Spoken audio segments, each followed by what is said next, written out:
Do you know the great-grandchild of Thoth, Tahuti?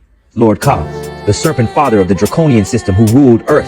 Ahpu was Lord Ka, the first or supreme Lord of Ka, who brought forth the ancient commerce culture of the scientific medical priesthood of warrior builder doctors, which was referred to as Radiant Feathered Serpents.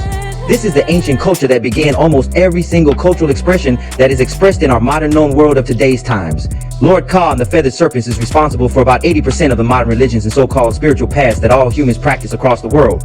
Lord K is responsible for about 80% of modern medical lessons, expressions, terms, systems, and basic medications, all the way up to birth control and abortion. Lord K is responsible for almost all the ancient secrets of the modern secret societies of the elite.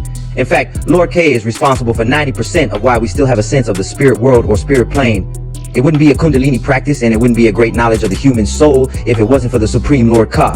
The whole concept of the soul and spiritual world, or at least 84% of it, is a result of Ahpu Lord Ka and the Feathered Serpents. All voodoos, witchcrafts, hoodoos, especially the concept of the goddess witches, sacred sisterhoods, are all offsprings of Lord Ka and the Feathered Serpents. In fact, the concept of the human use of magic comes from Lord Ka directly to the world. Lord Ka was the warlock surrounded by the goddess and her witches, in which in modern times became symbolized by the doctor and his nurses, although now different sexes occupy the doctor and nurse field.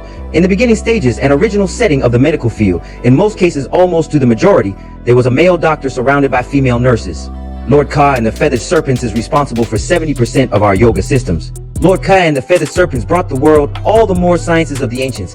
The craziest thing about this is that Lord Ahpu Ka and the Feathered Serpents has now become the most neglected, downcast, vilified, and ridiculed ancestors of the mortal earthlings in almost all religions and systems of life. Yet, the first forefathers to plant the seeds to quantum mechanics, in which brings truth to the God mystery and spirits of the religious and spiritual people, is indeed Lord Ka and the Feathered Serpents. That's what's crazy about it. The thing we hate and throw stones at is the reason for our very being until this day is still aiding us without us even knowing it. Lord Ka, the father of serpents, is an ancient Moor. The Moors are the master militant, marine, medical, mechanical, mystique, merchants of the world. The mound builders of the Anu was carried out by the Moors, especially from the Lord Ka branch of Moors. Yet, the Feathered Serpent branch of the ancient Moors had their biggest direct influence in the ancient Americas and so-called ancient Africa. Lord Ka is the ancient Amarokan Draconian Moor that aided in the crafting of our current perceptions of reality. Lord Ka, the serpent father of the Draconian system who ruled Earth,